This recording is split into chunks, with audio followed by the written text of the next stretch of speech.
Hello everyone, welcome to my channel. So today we'll discuss the amplitude, time period and frequency of a vibration. Now this has been taken from the chapter sound given in the NCERT book, science book of class 8. So let's get started. We have learned that the to and fro motion of an object is known as vibration. To and fro motion को हम जो है किसी भी object का to and fro motion अगर हो रहा है तो हम उसको वाइब्रेशन बोलते हैं. एंड वी ऑल नो कि जब भी कोई चीज़ वाइब्रेट होती है तो वहाँ से जो है साउंड प्रोड्यूस होती है, right. This till we have discussed now, right. इस मोशन को हम ऑसिलेटरी मोशन भी कहते हैं. To and fro motion you must have read in grade 7. To and fro motion कहने का मतलब जिस तरह की कि आपके पास ये पेंडुलम है जो है दिस द पॉइंट ए जहाँ पे जो है ऑब्जेक्ट जो है ये पेंडुलम है रेस्ट कर रहा है, इस पोजीशन को हम बोलते हैं mean position, right. Mean position जाने के बाद it can go to right, that is ये मैक्सिमम डिस्टेंस कर सकता है कवर, जिसको हम बोलते हैं A B, right. Mean position से ए बी जब ये है राइट साइड की जा रहा है. लेफ्ट साइड को जब जाएगा it will go up to position C. So the pendulum going from mean position to B to C, then again coming to A. This is called as an oscillatory motion. इसको हम कौन सा motion बोलते हैं? हम to and fro motion भी बोलते हैं. I hope you must have read this in grade 7, right? Now the number of oscillation per second is called the frequency of oscillation. अब ये frequency of oscillation क्या होती है? The number of oscillation per second. अब जैसे मैंने आपको बताया ये पेंडुलम है, नंबर ऑफ ऑसिलेशंस वो कितनी बार घूम रहा है from A to B to C, then again coming to A. Supposedly ये जो है एक सेकंड में एक बार इसने इस तरीके से किया. कैसे? ए से लेके बी तरफ, बी से सी से again coming to mean position. This makes the one oscillation, right. अगर ये जो है एक सेकंड में हो रही है, अगर एक सेकंड में ये 5 बार ऐसे घूम रहा है, then the frequency is called 5, right. इसका जो यूनिट होता है हम इसको हर्ट्स बोलते हैं, राइट, जिसको हम HZ से रिप्रेजेंट करते हैं. So what is frequency? Is the number of oscillation पर सेकेंड. एक सेकेंड में जो है ये जो है पेंडुलम कितनी बार ऑसिलेट हुआ, that determines the frequency of the sound, right. इसी तरीके से हर आवाज़ की फ्रीक्वेंसी इसीलिए अलग होती है कि number of oscillations produce different होती हैं, राइट. जैसे कि मैंने आपको बताया frequency is expressed in hertz. इसका सिंबल क्या है? HZ.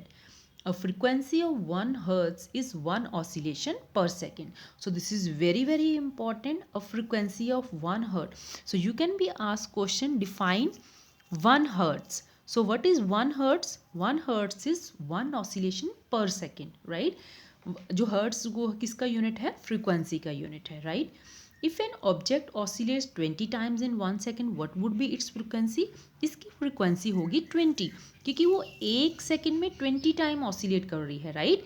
एक सेकंड में जितने भी बार जो है ऑब्जेक्ट ऑसिलेट करता है हम उसको बोलते हैं frequency, right. You can recognise many familiar sounds without seeing the objects producing them. हम बहुत सारी आवाज़ें ऐसी होती हैं जिनको हम पहचान सकते हैं बिना उस ऑब्जेक्ट को देखे हुए. जैसे कि आप कौवे की आवाज़ को पहचान सकते हो बिना कौवे के देखे हुए, राइट. कोयल की आवाज़ पहचान सकते हो, डॉग की आवाज़ को पहचान सकते हो. How is it possible? ये इससे ऐसे कैसे पॉसिबल होता है? These sounds must be different to enable. These sound must be different to enable you to recognize them. Her sound जो होती है अलग होती है जिसकी वजह से आप उनको पहचान पाते हो. Have you ever thought what factors make them different? तो कभी आपने सोचा है कि हर आवाज़ जो है डिफरेंट क्यों होती है? इवन हमारी फैमिली में भी हर फैमिली मेम्बर की आवाज़ अलग होती है, राइट. तो उसी तरीके के हर इंसान की जो है आवाज़ का जो है अलग होती है. तो हम आवाज़ को किस तरीके से पहचान पाते हैं? Because amplitude and frequency are two important properties of any sound. So this line is very very important. किसी भी साउंड की एम्पलीट्यूड और जो फ्रिक्वेंसी होती है वो बहुत इंपॉर्टेंट प्रॉपर्टी होती है जिसकी वजह से हम किसी साउंड को पहचान सकते हैं, जिसकी वजह से जो है साउंड प्रोड्यूस होती है, right. Can we differentiate sound on the basis of their amplitude and frequency?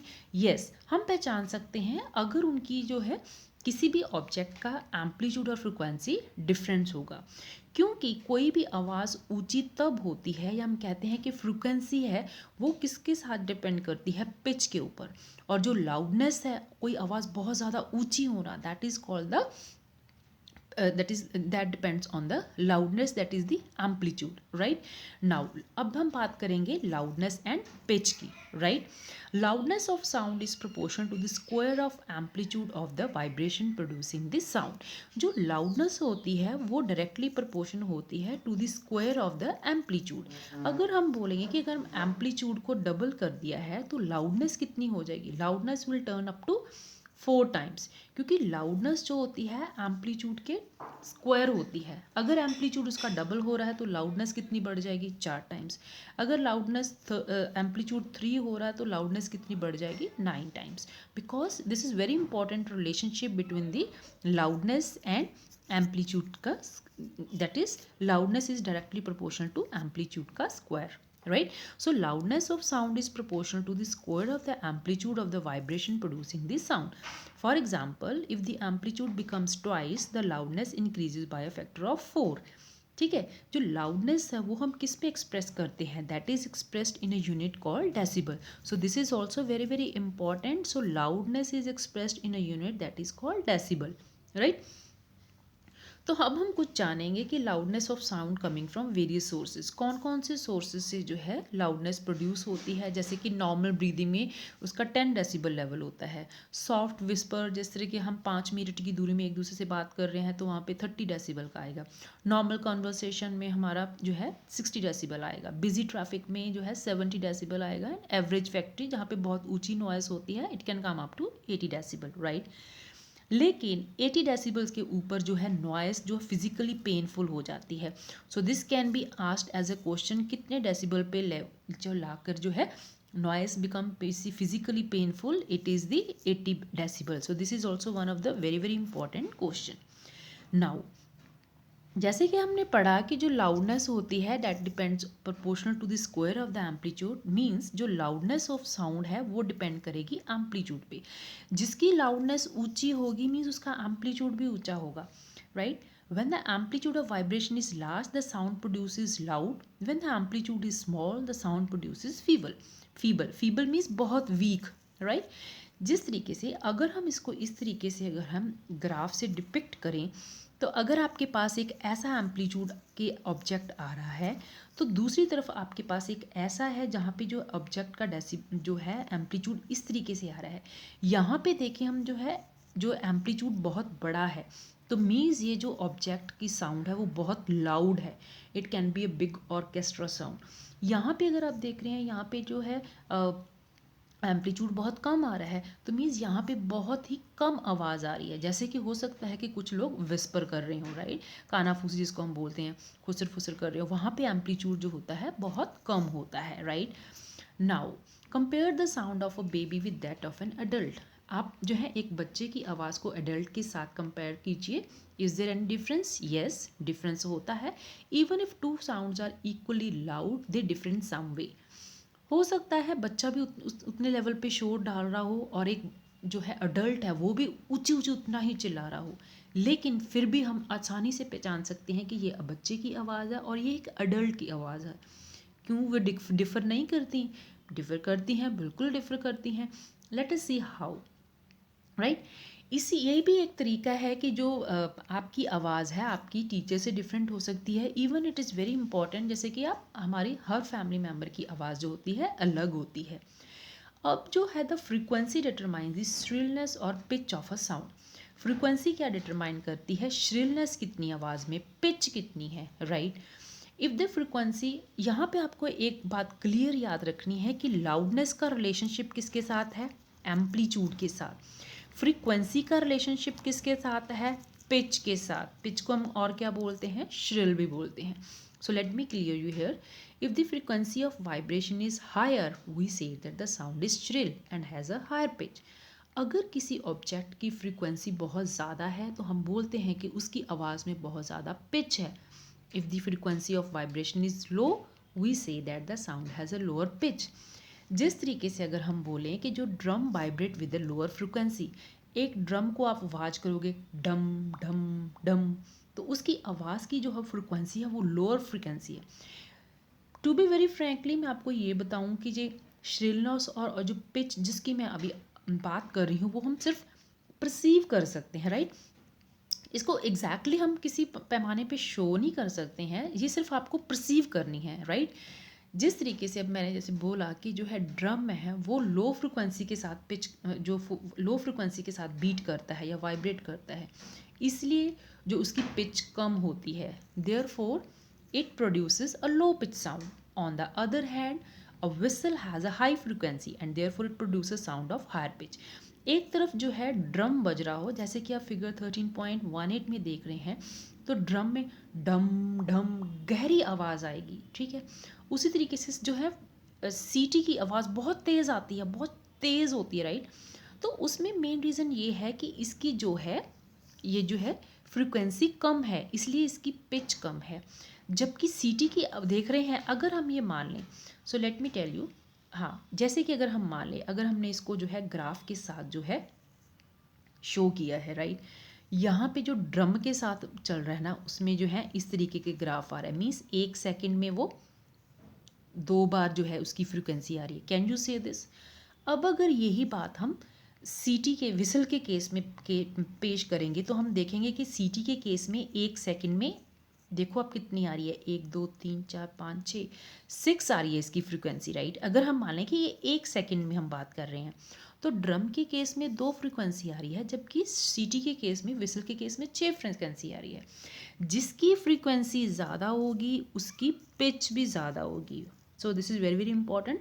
जिसकी फ्रिक्वेंसी कम होगी, less frequency less pitch, right.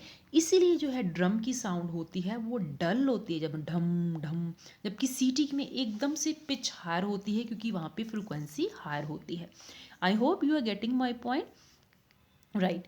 A bird makes a high pitch sound whereas a lion makes a low pitch roar. जैसे एक तरफ से bird भी बोल रहा है, एक तरफ से लायन भी जो है रोर कर रहा है, लेकिन एक बर्ड की है उसकी साउंड हाई पिच होती है, ची ची ची ची करती है ना, जबकि लायन ओ ऐसी तरह से आवाज़ आती है, मीन्स वहाँ पे पिच लो है, लायन की पिच लो है इसलिए उसकी फ्रिक्वेंसी, क्योंकि उसकी फ्रिक्वेंसी लो है। बर्ड की पिच हाई है क्योंकि उसकी फ्रिक्वेंसी हाई है। However, the roar of a lion is very loud while the sound of bird is quite feeble.